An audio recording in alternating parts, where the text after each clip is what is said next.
नमस्ते मित्रों। स्वागत है आप सभी का आपके अपने चैनल गणित एकेडमी इंजीनियरिंग में।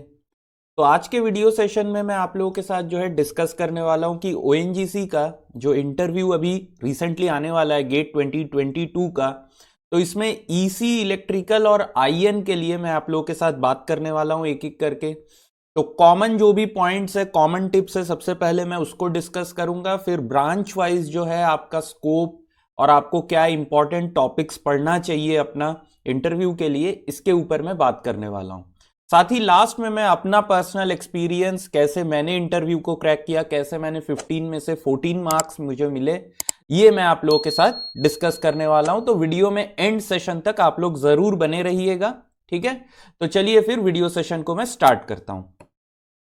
तो यहां पे देखिए, जो कॉमन टिप्स मैं सारे ब्रांचेस के लिए बोलूंगा कि इंटरव्यू में अगर आप जा रहे हो तो कैसे आपको अप्रोच करना चाहिए। तो यहां पे आपको GK of ONGC, general knowledge, एक ओएनजीसी का ओवरव्यू आप लेके जाइए। जैसे अभी ओएनजीसी क्यों न्यूज में है, ठीक है। तो ओएनजीसी में अभी जैसे सागर सम्राट जो कि फर्स्ट जैकब रिग था, वो एक MOPU में कन्वर्ट हो चुका है, ठीक है। तो ये सब चीजें, प्लस अगर मैं आपसे बोलूं कि सागर सम्राट आपने कहां देखा है, तो आप बोलोगे सर गूगल में देखा है। गूगल में सब लोग देखे, लेकिन और कहां आप देखे हो? तो जो पुराने टाइम में ना 1 रुपए का नोट आता था ना, उसके पीछे आप देखोगे कि सागर सम्राट का फोटो बना हुआ है। तो ये सब चीजें अगर आप कभी भी इंटरव्यू में जाते हो और अगर आपसे पूछा जाता है ना, तो ये एक बहुत अच्छा संकेत देता है कि आप प्रोएक्टिव हो, आपको कंपनी के बारे में पता है कि कंपनी क्या कर रही है, क्या नहीं कर रही है। तो ये एक इंटरव्यूअर को ना, आपको मतलब सिलेक्ट करने के लिए एक एज देता है, ठीक है। तो इस चीज को थोड़ा सा ध्यान देंगे कि जनरल नॉलेज में आप देख लीजिए कि इस साल ओएनजीसी का कितना आपका प्रॉफिट है, क्या लॉस है, कहां पे क्या चल रहा है, ये सब चीजें आप थोड़ा सा पढ़ के जाइए। कौन है आपका पेट्रोलियम मिनिस्टर अभी, कौन है CMD ओएनजीसी का, कहां से आए हैं वो, ठीक है। ये सब चीजें आपको पता होना चाहिए। नेक्स्ट मैं आप लोगों से बात करता हूं कि जो बीटेक एमटेक प्रोजेक्ट या जहां पे आप अभी करेंटली जॉब कर रहे हैं, वहां का रोल, तो ये चीज आपको थोड़ा सा प्रिपेयर करके जाना है कि आपका जो है बीटेक एमटेक, अगर आप अभी जस्ट कंप्लीट किए हो, फ्रेशर हो, तो आपको उस प्रोजेक्ट के बारे में थोड़ा सा बताना पड़ेगा, उनको एलैबोरेट करना पड़ेगा, कैसे वो प्रोजेक्ट ने आपको हेल्प किया या हेल्प करेगा ये, या जहां पे आप अभी करेंटली जॉब कर रहे हैं वहां पे आपका क्या रोल है। तो इसके बारे में आप लोग संक्षेप में थोड़ा सा प्रिपेयर करके जाइएगा, क्योंकि वहां पे आपसे पूछा जाएगा कि आपका रोल क्या है। तो यहां पे आपको प्रिपेयर्डनेस शो करना पड़ेगा, ठीक है। नेक्स्ट आपको जो पूछा जाता है वो है टेल अस अबाउट योरसेल्फ। अब यहां पे ना लोग सबसे ज्यादा प्रिपेयर तो करके जाते हैं, लेकिन इतना प्रिपरेशन करने के बाद भी लोग यहां पे सही से बोल नहीं पाते। तो जब भी आपसे कोई पूछता है कि टेल अस अबाउट योरसेल्फ या ब्रीफली अपने बारे में बताओ, तो यहां पे एक चीज मैं आप लोगों को अभी यहां पे बता दूं कि इंटरव्यू में ना लैंग्वेज मैटर नहीं करता है। आप हिंदी में कंफर्टेबल हो तो आप हिंदी में बात कीजिए, अगर आप इंग्लिश में कंफर्टेबल हो so then you converse in English. आपको जिस लैंग्वेज में कंफर्टेबल लगे, हिंदी या इंग्लिश, उसमें आप बात कर लीजिए यहां पे, ठीक है। अब टेल अस अबाउट योरसेल्फ जो ही बोला जाता है ना, लोग यहां पे बहुत से लोग इंग्लिश में बोलना स्टार्ट करते हैं, क्योंकि वो प्रिपेयर जब लिखते हैं तो इंग्लिश में लिखते हैं। तो यहां पे ये गलत है। अगर आपको इंटरव्यू पूरा हिंदी में देना है तो आप हिंदी में ही यहां पे अपने बारे में बोलिए। जरूरी नहीं कि यहां पे आपको इंग्लिश में बोलना है, या अगर आप मिक्स करके भी बोलते हो तो ऐसा कोई दिक्कत तो है नहीं। लेकिन आपका जो यहां पे देखिए, बहुत से लोग क्या करते हैं ना कि बोलते बोलते ऐसे रुक जाते, पॉज लेते, ऐसे करते हैं। तो वो एक बहुत ही नेगेटिव जो है ना एक इंप्रेशन देता है। तो आप जब भी बोल रहे हो आप धीरे बात करो, लेकिन एक फ्लो में बात करो। कोशिश करो कि पॉज, ज्यादा पॉज नहीं बोलते इसको, मतलब आप जो रुक रहे हो ना वो मत रुको, पॉज आप लो। जैसे मैं आप लोगों से बात करता हूं, मैं हर एक जगह पे एक पॉज डाल के फिर बात करता हूं। कभी भी मैं ऐसे रुकता नहीं हूं कि यहां पे अटक गया, अच्छा तो देखो कैसे, ऐसे नहीं बात करना है। ये क्योंकि आपका ना एक गलत संकेत देता है। आप धीरे बात करो, अपना टेम्पो को धीरे कर लो, लेकिन आप एक फ्लो में बात करो, ठीक है। तो टेल अस अबाउट योरसेल्फ जब आप यहां पे बोलोगे, तो यहां पे आप अपने बारे में बताइए संक्षेप में कि आपने क्या पढ़ाई किया है, ठीक है। अगर आप जॉब कर रहे हो तो कहां पे जॉब की हो, अपने पास्ट एक्सपीरियंसेस बताइए। फिर यहां पे लगे तो आपके पेरेंट्स के बारे में, पेरेंट्स क्या करते, आपके भाई बहन वो क्या करते, आप कहां से रीजन, कौन से रीजन से आप बिलोंग करते हो, ठीक है। ये सब के बारे में आप एक बहुत ही ब्रीफली बताइए यहाँ पे। बहुत से लोग होते हैं कि इस पे हॉबीज भी बोल देते हैं, आप हॉबीज भी बोल सकते हो, कोई दिक्कत नहीं है, ठीक है। और एक जो सबसे ज्यादा पॉइंट यहां पे आता है, why you are planning to join ONGC, ठीक है। तो ये चीज ना आपको प्रिपेयर करके जाना है। अगर आप जॉब में हो, स्पेशली अगर आप पीएसयू जॉब में हो, तो फिर तो आपको ये प्रिपेयर करके जाना है कि आप ओएनजीसी क्यों ज्वाइन करना चाहते हो। अब यहां पे ना आप जब भी ओएनजीसी ज्वाइन करना चाहते हो ऐसा बोलना है, तो आपको एक पॉजिटिव वे में, एक हेल्दी वे में, ऐसे नहीं मुझे बचपन से सपना था ओएनजीसी ज्वाइन करने का, मैंने जब भी इंजीनियरिंग किया ड्रीम था ओएनजीसी, ये सब लोग बोलते हैं। आपको एक सोचा समझा आंसर बताना है कि क्यों ओएनजीसी। आप बोलिए वहां पे कि सर ओएनजीसी सबसे बड़ा महारत कंपनी है इंडिया का, ठीक है, सबसे प्रॉफिट मेकिंग पीएसयू है इंडिया में, प्लस ओएनजीसी में जो लोग भी ऑफशोर वगैरह में काम करते हैं उनको एनर्जी सोल्जर्स बोला जाता है, प्लस सोसाइटी में एक रिस्पेक्ट आता है। मैं चाहता हूं कि मैं यहाँ पे खुद को ग्रो करूं, साथ ही कंपनी के लिए, अपने कंट्री के लिए कुछ करूं। तो ये सब चीजें एक अच्छे से वे में नोट करके इन्हें प्रैक्टिस कीजिएगा आप लोग, ठीक है। ये नहीं कि एकदम फटाफट वहां पे आंसर दे रहे, रैपिड राउंड नहीं होता है यहाँ पे, ठीक है। यहाँ पे आपको सोच के, देखिए मैंने नेक्स्ट पॉइंट लिखा भी है, सोच के आपसे जब भी कोई एक क्वेश्चन पूछे आप उसको प्रोसेस कीजिए, 5-10 सेकंड प्रोसेस कीजिए। ऐसे नहीं कि बैठे हुए है ना, ऐसे 1 मिनट तक बैठे हुए नहीं, 5-10 सेकंड आप उस क्वेश्चन को प्रोसेस कीजिए, आप उसको दिमाग में सजाइए और फिर उसके बारे में आप बोलना स्टार्ट कीजिए, ठीक है। तो मैं आप लोगों से बोलूंगा जो भी ये क्वेश्चंस होते हैं ना, इसके बारे में आपको और कोरा पे भी मिलेगा, तो आप वहां से भी देख के कुछ ले सकते हो। तो यहां पे आप एक क्या करेंगे, आप एक बहुत अच्छा सा आप लोग A4 पेपर लीजिए और उसको लिखिए, ठीक है। उसको लिख के फिर प्रैक्टिस कीजिए। और अगर किसी को लगता है कि नहीं मैंने जो लिखा है क्या वो सही है कि नहीं, आपको चेक करवाना है, तो आप नीचे कमेंट सेक्शन में जरूर लिख के बताइए। मैं आप लोगों को बता दूंगा कि क्या पॉइंट वहां पे ऐड होना चाहिए, किसको डिलीट करना चाहिए, क्या चेंजेस होना चाहिए, ये भी मैं आप लोगों को बता दूंगा। आप लोग नीचे कमेंट सेक्शन में कमेंट करके मुझे बताइए, ठीक है। अब नेक्स्ट आ जाता है कॉमन क्वेरीज, ठीक है, जो क्वेरीज रहते हैं इंटरव्यू में। अब देखिए, chances of getting selected if just on the verge of cut off, मतलब कट ऑफ सपोज कीजिए अगर कोई भी एक ब्रांच का 700 है और आपका आया है कितना, 705, क्या आप सिलेक्ट हो सकते हो? बिल्कुल सिलेक्ट हो सकते हो, है ना, बिल्कुल सिलेक्ट हो सकते हो। अगर आपका इंटरव्यू बहुत बेहतरीन जाएगा आप बिल्कुल सिलेक्ट हो सकते हो, मैं ये आपको गारंटी के साथ बताता हूं। और क्यों बता रहा हूं, वीडियो में एंड तक आप लोग जरूर बने रहिए, मैं आप लोगों को बताऊंगा, ठीक है, मेरा इंटरव्यू एक्सपीरियंस में मैं बताऊंगा आप लोगों को, ठीक है। तो आप बिल्कुल सिलेक्ट हो सकते हो। रोल ऑफ इंटरव्यू सबसे ज्यादा इंपॉर्टेंट होता है, सबसे ज्यादा। गेट क्रैक कर लिए, मार्क्स आ गया, भले ही आप टॉपर बन गए, कुछ भी है, यहां पे फर्क नहीं पड़ेगा। टॉपर लोगों को भी देखा गया है कि वो इंटरव्यू में मिनिमम मार्क्स होता है 9 जनरल के लिए, वो भी नहीं ला पाते हैं, ठीक है, वहां पे नहीं ला पाते। क्यों? क्योंकि बोलने में संकोच होता है। आपको जो पता है क्या आप वो कन्वे कर सकते हो, क्या आप उसको बता सकते हो दूसरे पर्सन को, वो बोलने में लोगों को हिचकिचाहट होता है, हेजिटेशन होता है। तो इसीलिए इंटरव्यू में बेसिकली वो लोग चेक करना चाहते हैं कि आपको जो पता है आप उसको कैसे कन्वे करते हो, ठीक है।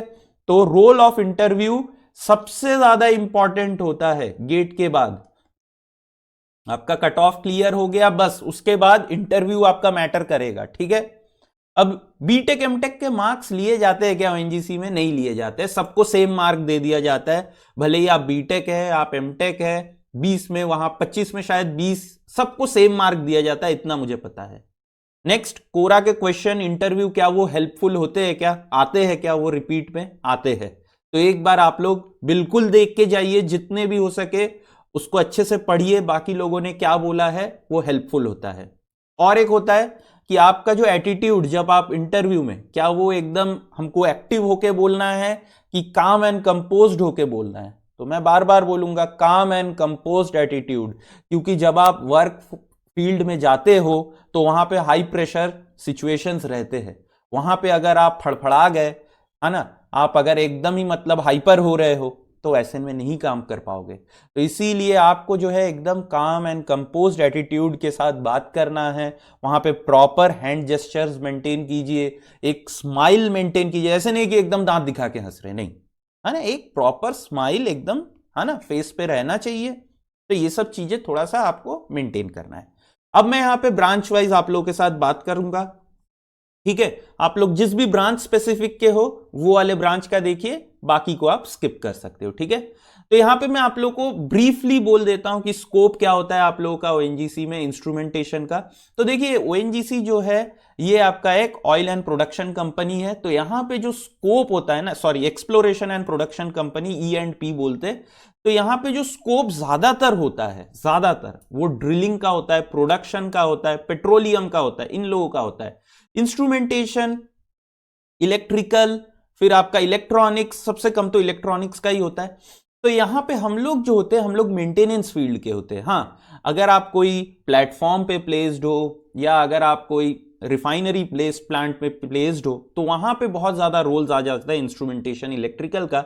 लेकिन अगर आप रिग्स वगैरह में प्लेस्ड हो तो वहां पे हमारा रोल जो रहता है वो थोड़ा कम रहता है, मेंटेनेंस का हमारा काम रहता है, ठीक है। तो स्कोप ओएनजीसी में बहुत अच्छा है आप लोगों का, रोल थोड़ा सा जो ड्रिलिंग क्रू होता है, ड्रिलिंग या आपका प्रोडक्शन, उनसे थोड़ा कम होता है, ठीक है। तो यहां पे आपको प्रिपेयर क्या करना है इंटरव्यू के लिए। तो सबसे पहले देखिए, आपको सेंसर्स एंड ट्रांसड्यूसर बहुत अच्छे से पढ़ना है, मैं बता दे रहा हूं, बहुत अच्छे से, जिसमें कि फ्लो मेजरमेंट, कितने तरीके के फ्लो ट्रांसड्यूसर है, कैसे आप उन्हें कर सकते हो डिफरेंट डिफरेंट कंडीशन में, magnetic flow meter, ultrasonic flow meter, जितने भी फ्लो मीटर आप देख सकते हो सबको पढ़ डालो, ठीक है। और सबका बेसिक कैसे वर्किंग प्रिंसिपल, किस प्रिंसिपल पे काम करता है, फॉर्मूला नहीं रटना है, सिर्फ उसका प्रिंसिपल और कहां पे अप्लाई करना है, कौन से जगह पे अप्लाई करना है, ठीक है, ये सब आपको पता होना चाहिए। प्रेशर मेजरमेंट हो गया, टेम्परेचर मेजरमेंट हो गया, ये सब जितने भी है सबको आपको पढ़ना है। नेक्स्ट आ जाता है गैस एनालाइजर। इसमें भी आप जो है H2S और हाइड्रोकार्बन के लिए देख लीजिएगा, ठीक है, क्योंकि ये ज्यादातर यूज होता है ओएनजीसी में, मैं आप लोगों को बता सकता हूं। तो यहां पे इसको आप लोग देखेंगे, गैस एनालाइजर को आप लोग अच्छे से देखेंगे, हाइड्रोजन सल्फाइड और हाइड्रोकार्बन्स के लिए। फिर पोर्टेबल गैस डिटेक्टर भी एक इंस्ट्रूमेंट होता है, उसको भी लगे तो एक बार देख लीजिएगा कि कैसे वो डिटेक्ट करता है। फिर टाइप्स ऑफ वाल्व्स, यहां पे भी कोई फॉर्मूला नहीं पढ़ना है, वाल्व साइजिंग ये वो कुछ नहीं, बस आपको पता होना चाहिए कि कितने तरीके के वाल्व्स होते हैं, अगर पूछ लेते हैं तो वो आप बता पाओ, इतना बस रहना चाहिए। नेक्स्ट आ जाता है टाइप्स ऑफ कंट्रोलर, ठीक है, कंट्रोलर कौन सा कंट्रोलर कहां पे यूज करेंगे, ये थोड़ा सा आप लोग पढ़ लेना।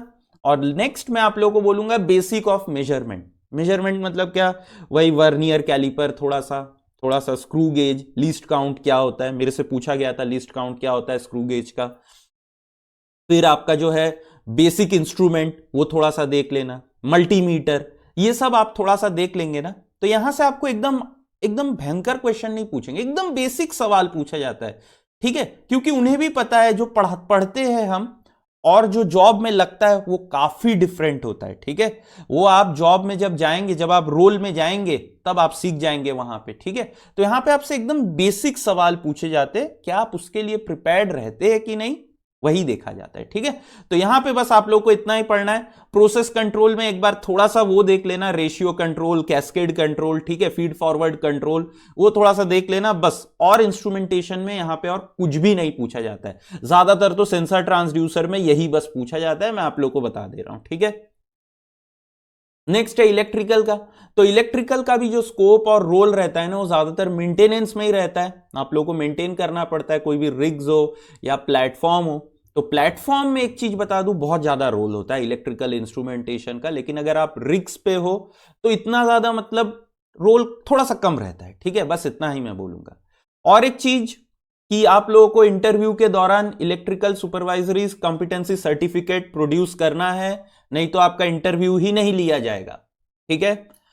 अब यहां पे इंटरव्यू के लिए आपको प्रिपेयर क्या करना है, तो कोर सब्जेक्ट्स आपको एक बेसिक ओवरव्यू यहां पे चाहिए ही चाहिए, ठीक है, क्योंकि कोर सब्जेक्ट से क्वेश्चन पूछे जाते, एकदम बेसिक सवाल पूछे जाएंगे, फिर उसी सवाल को लेके धीरे धीरे डेप्थ में जाते हैं कभी कभी, या कभी कभी बस सुपरफिशियल नॉलेज आपका देखा जाता है, ऊपरी ऊपरी क्या नॉलेज है वही देखा जाता है।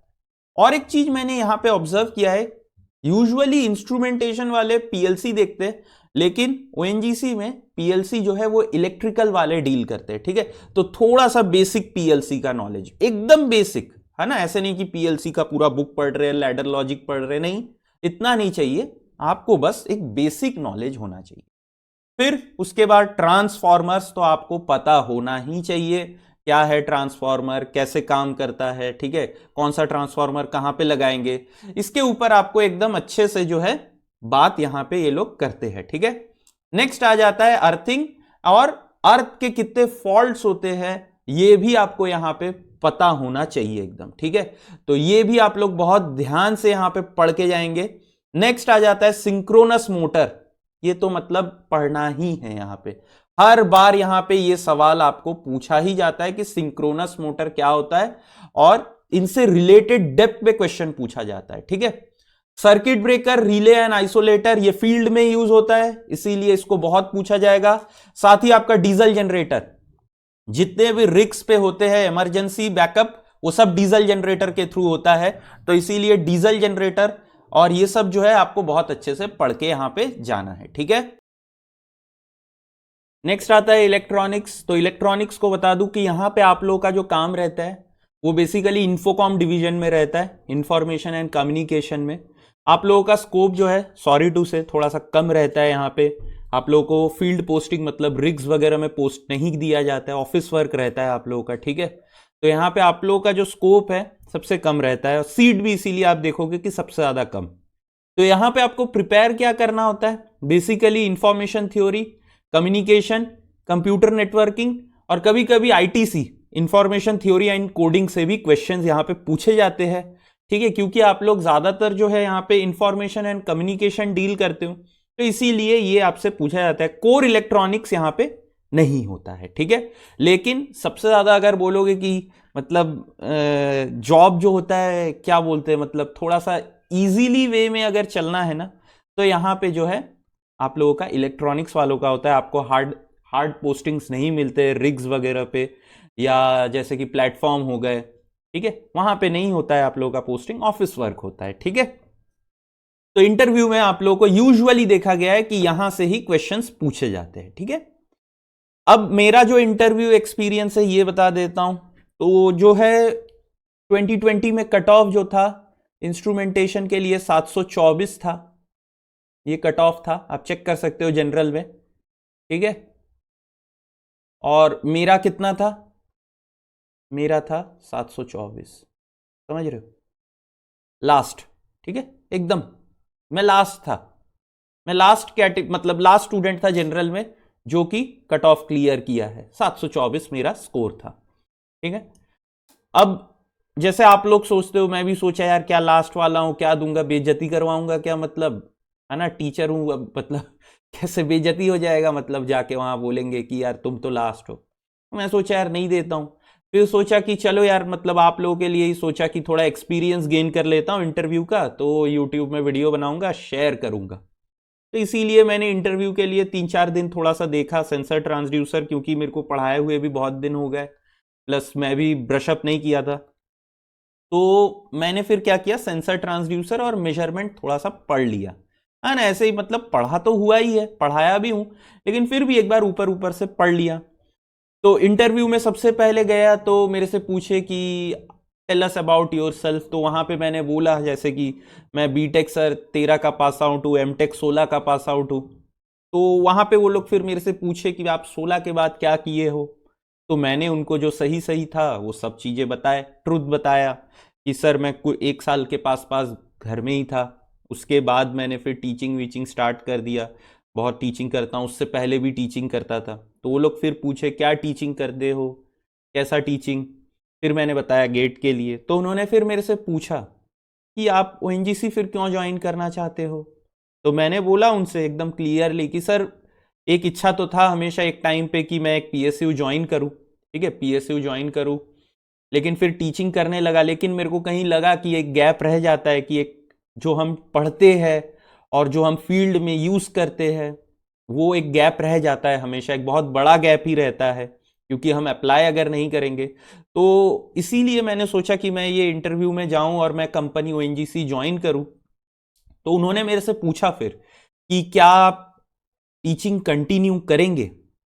अब यहां पे अगर मैं बोल देता एकदम डायरेक्टली हाँ सर बिल्कुल कोचिंग के लिए पढ़ाऊंगा, ऐसे नहीं बोला मैंने बोला हाँ सर मैं टीचिंग तो करूंगा, लेकिन मैं टीचिंग क्योंकि ओएनजीसी मेरे सारे केयर सब कुछ केयर करेगा मेरे लिए, प्लस इंस्ट्रूमेंटेशन यूजुअली जो है हम लोग 14 डेज ऑन ऑफ में ही रहते हैं, तो वो एक मेरे लिए बहुत बड़ा अपॉर्चुनिटी हो जाएगा कि मैं जो वहां से देख के आऊंगा मैं उस गैप को फिल कर सकता हूं। सो दे वर वेरी मच इंप्रेस जब मैं ऐसे बातें कर रहा था उनसे, ठीक है। तो आपको ना इंटरव्यूअर को मतलब देखिए, जो इंटरव्यूअर बैठा हुआ है उसका काम है आपको जॉब देना, उसका काम ये नहीं है कि रिजेक्ट, ठीक है। उनका जॉब ही है, उनका जॉब रिस्पॉन्सिबिलिटी रोल बोलिए जो भी है वो है आपको सिलेक्ट करना। वो चाहते नहीं है कि आपको रिजेक्ट कर दे, ठीक है। लेकिन अगर आप उठपटांग आंसर देंगे तो वो लोग रिजेक्ट करेंगे, ठीक है। तो ये सब बोला मैंने। फिर उसके बाद मेरे से टेक्निकल सवाल बहुत सारे पूछे, ठीक है। थर्मल फ्लो मीटर क्या होता है, फिर आपका प्रेशर में बहुत सारे चीजें पूछे। फिर लास्ट में मेरे को याद है कि उन्होंने मेरे से पूछा था वर्नियर इसका वर्नियर कैलिपर और स्क्रू गेज का लीस्ट काउंट। तो मेरे को थोड़ा सा वहां पे ना शक था। तो मैंने उनसे बोला कि मैडम अगर आप मेरे को परमिट करेंगे तो मैं गेस करता हूं, क्योंकि मैं थोड़ा सा भूल गया हूं, और लक बाई चांस वो गेस भी मेरा सही बैठ गया, ठीक है। तो ओवरऑल जब इंटरव्यू का रिजल्ट मतलब आया, ठीक है, तब मुझे तो पता भी नहीं था, क्योंकि मुझे लगा था कि मैं लास्ट कैंडिडेट हूं, इंटरव्यू में कितना आएगा। प्लस मुझे ये भी नहीं पता था कि बीटेक में या एमटेक के मार्क्स सबको फुल दे दिया जाता है 20 आउट ऑफ 20, ये भी नहीं पता था मुझे। 25 होता है शायद, है ना, 25 में से 20 ऐसे कुछ दे दिया जाता है, तो मुझे नहीं पता था ये चीज भी। तो मैं सोचा यार बीटेक में मेरे कम परसेंटेज है 7.49, मैं सोचा यार कि नहीं होगा मतलब, तो मैंने इसका ध्यान ही नहीं दिया। उसके बाद क्या हुआ ना कि एक मेरा वेट लिस्ट जो था, मेरा वेट लिस्ट 5 में आ गया था, ठीक है, वेट लिस्ट 5। अब यहां पे ना एक दूसरा वेट लिस्ट वाला जो मेरे बाद का था वेट लिस्ट, उसने मेरे को मैसेज किया कि सर आपके पास आया है क्या। तब मैंने चेक किया कि मेरे इंटरव्यू क्लियर हो गया है, और मैंने देखा कि मेरे को इंटरव्यू में 14 में से 15 मिला है, 14 में से 15 मिला है। और आप बिलीव नहीं करोगे ऐसे बहुत से स्टूडेंट थे, है ना, जो कि मेरे से अच्छे रैंक लाए, लेकिन उनका इंटरव्यू में 12 है, 11 है, ठीक है, वो लोग ना पीछे रह गए। तो अब यहां पे क्या हुआ, मेरा सिलेक्शन तो हो गया, फिर मैं सिलेक्ट हो गया। तो आप देखो मैं लास्ट था यहां पे, गेट में सिलेक्ट होने वाला लास्ट स्टूडेंट था यहां पे, कट ऑफ क्लियर करने वाला, लेकिन मैंने एंड तक बना ही लिया। तो एक और चीज होता है कि जब आप मतलब आपके लिए कुछ अगर होता है ना नियति में, तो वो होके ही रहेगा, ठीक है। और अगर आपके लिए कुछ नहीं होता है ना, तो वो नहीं होके रहेगा। तो बीटेक के बाद मैंने खूब ट्राई किया था, पीएसयू जाऊंगा, पीएसयू जाऊंगा, लेकिन तब तो मतलब होता नहीं था जो भी है, ठीक है। मैंने अटेम्प्ट भी वैसे सही से नहीं दिया था, 2000 मतलब दिया ही नहीं था। 2014 में ओएनजीसी के लिए बैठा था तो पता चला पेपर ही लीक हो गया, ठीक है। तो सोचता था मन में, लेकिन कभी अटेम्प्ट ही नहीं किया, हमेशा सोचता था जाऊंगा जाऊंगा जाऊंगा, लेकिन कभी कुछ अटेम्प्ट ही नहीं करता था, ठीक है। तो जो इंटरव्यू मेरा चला वो समवेयर अराउंड मुझे लगा 20-25 मिनट के आसपास चला होगा, ठीक है। प्लस और एक चीज मैं आपको बताता हूं कि आप लोग अभी देने जाओगे तो वहां पे क्या होता है ना, एक वो लोग व्हाट्सएप ग्रुप क्रिएट करते हैं, आप देखना व्हाट्सएप ग्रुप क्रिएट करेंगे, ओएनजीसी वाले ही करेंगे। अब पता नहीं मेरे टाइम में किए थे, आपके टाइम में नहीं करेंगे। तो वहां पे क्या होता है ना, वो सारे डिटेल शेयर करते हैं कि किसको अभी डॉक्यूमेंट वेरिफिकेशन के लिए आना है, आपका इंटरव्यू कब शेड्यूल है, वो सब होता है, ठीक है। अब इंटरव्यू हुआ तो ये ग्रुप था। अब इंटरव्यू होने के ना 3-4 दिन बाद सबसे पहला पर्सन जिसे ये ग्रुप से किक किया गया था ना, वो भी मैं था। अब मुझे लगा यार किक कर दिया मतलब बस इंटरव्यू मेरा भसक गया है, ठीक है, इंटरव्यू भसक गया है। तो मैंने पूरा ही होप छोड़ दिया यार, नहीं हुआ है मतलब, ऐसे मतलब सबसे पहला इंसान अगर आप ही को किक कर दे ग्रुप से, मतलब नहीं हुआ है। बाद में मैंने जब ये चीजें दूसरों से शेयर किया तो पता चला सभी को एक एक करके किक किए थे, लेकिन सबसे पहले मुझे ही किक गिरा था। ठीक है, तो ये सब चीजें जो है आपको होते रहता है। बस आप इतना जरूर ध्यान रखिए कि वहां जो इंटरव्यूअर है ना, उसके सामने आपको ना तो ज्यादा फ्रेंडली हो जाना है, ना तो ज्यादा फॉर्मल रहना।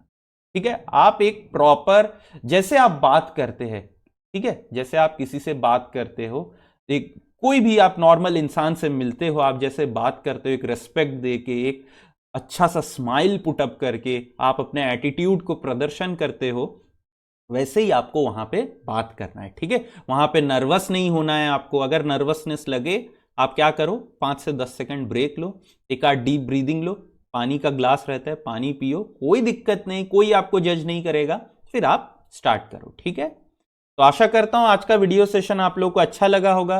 अगर कोई भी क्वेश्चन, क्वेरी, या अगर आपको अपना इंटरव्यू का कुछ बताना है, पूछना है, आप नीचे बेझिझक कमेंट सेक्शन में कमेंट मुझे कर सकते हैं। ठीक है, तो अगर ये वीडियो अच्छा लगे तो जरूर लाइक एंड शेयर आप लोग करिए, दूसरों का भी हेल्प हो जाएगा। ठीक है, तो चलिए फिर मिलते हैं नेक्स्ट सेशन में। धन्यवाद।